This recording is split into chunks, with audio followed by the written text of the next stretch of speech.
শাইতানির রাজিম বিসমিল্লাহির রহমানির রহিম। উপস্থিত ৫ নং ওয়ার্ডের নেতৃবৃন্দ, সবাইকে আমার ব্যক্তিগত পক্ষ থেকে শুভ সন্ধ্যা, অভিনন্দন এবং শুভেচ্ছা। আজকে এখানে এই ৫ নং ওয়ার্ডের নেতৃবৃন্দরা এখানে রয়েছেন, যারা দীর্ঘ ১৫টি বছর একটি দুঃশাসন, নির্যাতন, নিপীড়ন, হামলা, মামলা, গুম, খুন উপেক্ষা করে হাসিনা বিরোধী আন্দোলনে সবাই এখানে যারা আছেন সবাই সক্রিয় ছিলেন এবং সবাই কোনো না কোনোভাবে শারীরিক, মানসিক, আর্থিক, সামাজিকভাবে সবাই হেনস্থ হয়েছেন এবং এই দলের জন্য, এই জিয়া পরিবারের জন্য আপনারা সবাই রাজপথে ছিলেন। রাজপথে অংশগ্রহণ করে একটি ফ্যাসিবাদী সরকারের আপনারা পতন ঘটিয়েছেন, যার আপনারাও রাজপথে থেকে অগ্রণী ভূমিকা পালন করেছেন। আজকে এখানে আমরা যেই উপস্থিত হয়েছি, সত্যিকার অর্থে আমরা যারা রাজপথে আন্দোলন সংগ্রাম করেছে, যারা জেল জুলুম, হামলা, মামলা, নির্যাতনের শিকার হয়েছে, আজকে তারা অনেকেই এই দল থেকে তাদের যথাযোগ্য যে সম্মান পাওয়ার কথা সেটা তারা পাচ্ছে না। এটা দলের যারা ঊর্ধ্বতন কর্মকর্তা আছে তাদের এটা খেয়াল রাখা উচিত। এই প্রত্যন্ত গ্রামেও আওয়ামী ফ্যাসিস্ট যারা ছিল তারা নিষ্ঠুর, অমানবিক নির্যাতন করেছে। এই জাতীয়তাবাদী শক্তি এবং ইসলামী মূল্যবোধে বিশ্বাস আমরা যারা করি, যারা বিগত 15টি বছর এই দুঃশাসনের বিরুদ্ধে লড়াই করেছি, সংগ্রাম করেছি, আমাদের মূল লক্ষ্য উদ্দেশ্য একটাই, জিয়া পরিবার এবং বাংলাদেশি জাতীয়তাবাদ এ দেশে প্রতিষ্ঠিত করা। আপনারা দেখেছেন বিগত কয়েকটি নির্বাচন হয়েছে, যে নির্বাচনে এখানে তরুণ সমাজ যারা রয়েছে, ছাত্র সমাজ যারা রয়েছে, আমার মুরব্বী যারা রয়েছে, কেউ ভোট দিতে পারেনি। দিনের ভোট রাতে হয়েছে, বিনা ভোটে সরকার হয়েছে। তারপরে আপনারা দেখেছেন আমিডামির নির্বাচন হয়েছে, একটি মাফিয়া সরকার এই দেশটাকে লুটপাট করে খেয়েছে। আমার দেশের অর্থনীতিকে তারা পাচার করে বিদেশে বেগম পাড়া করেছে। বাংলাদেশে এমন কোন সেক্টর নাই যেখানে তারা দুর্নীতি করেনি, যেখানে তারা লুটপাট করেনি। এবং তার পাশাপাশি এই গ্রাম অঞ্চলে তারা জাতীয়তাবাদী রাজনীতি করেছে, সকলকে নিষ্ঠুরভাবে নির্যাতন করেছে। শত নির্যাতন উপেক্ষা করে এই জাতীয়তাবাদী শক্তির মূল প্রাণ, এই তৃণমূলের প্রান্তিক কর্মীরা এই দলকে ভালোবেসেছে, জিয়া পরিবারকে ভালোবেসেছে। তার কারণেই আজকে এই ফ্যাসিবাদের পতন হয়েছে। তবে ফ্যাসিবাদের পতন হলেও বিজয় আমাদের সুনিশ্চিত হয়নি। এখনো কিন্তু আমরা ভোটের অধিকার নিশ্চিত করতে পারিনি। বাংলাদেশে একটি অবাধ, সুষ্ঠু, নিরপেক্ষ নির্বাচন হয়নি।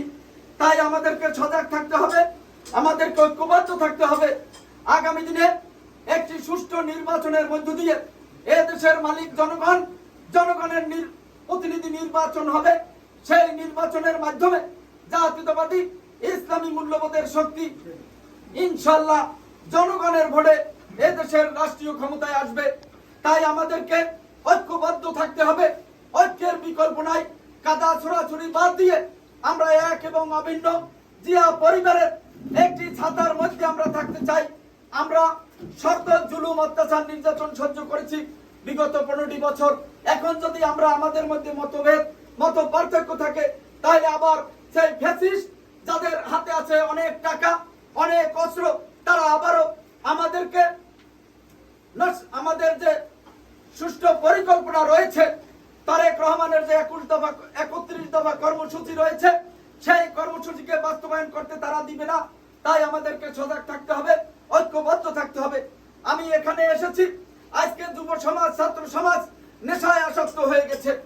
এই মরণ ঘাতী এই নেশা থেকে আমাদেরকে দূরে রাখতে হবে।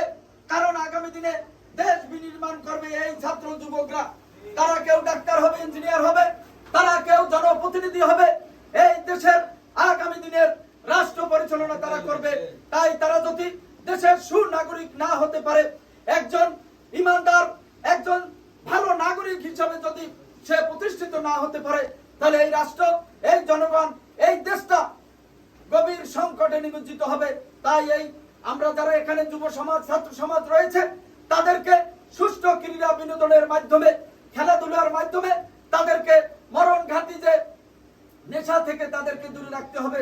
তার জন্য আমি বল নিয়ে এসেছি, পর্যায়ক্রমে আরো ক্রীড়া সামগ্রী আমি নিয়ে আসব, যাতে করে এই যুব সমাজ, ছাত্র সমাজ খেলাধুলার মধ্যে থাকে, ক্রীড়া সংস্কৃতির মধ্যে থাকে। আপনারা জানেন সোশ্যাল মিডিয়া আজকের একটি অভিশাপ হয়ে দাঁড়িয়েছে।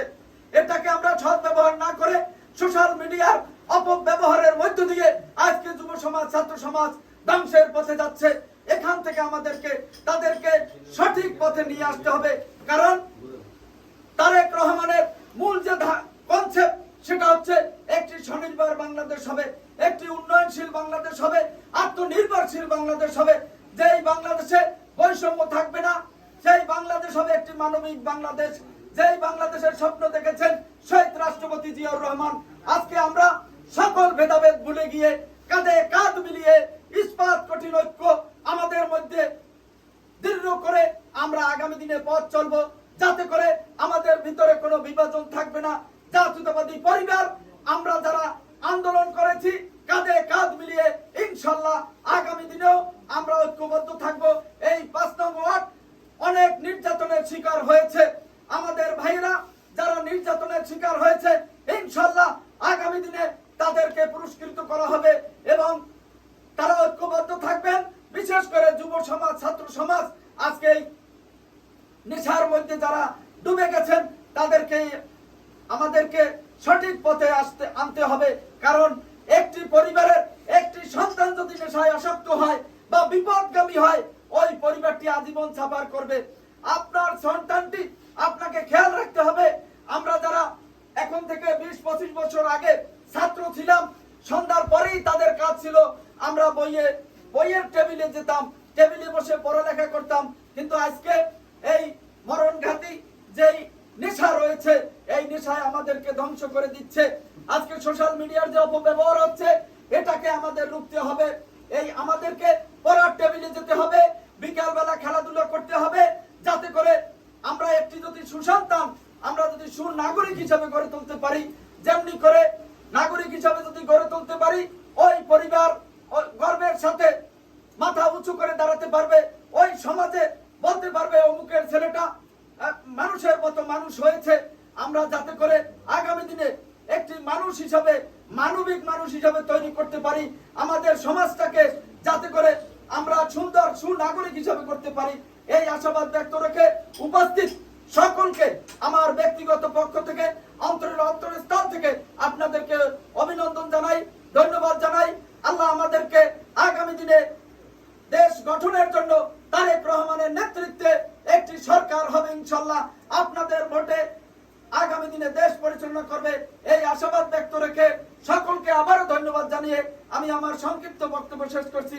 আল্লাহ হাফেজ। বাংলাদেশ জিন্দাবাদ। 5 নং ওয়ার্ডের বিএনপি জিন্দাবাদ। সবাইকে ধন্যবাদ।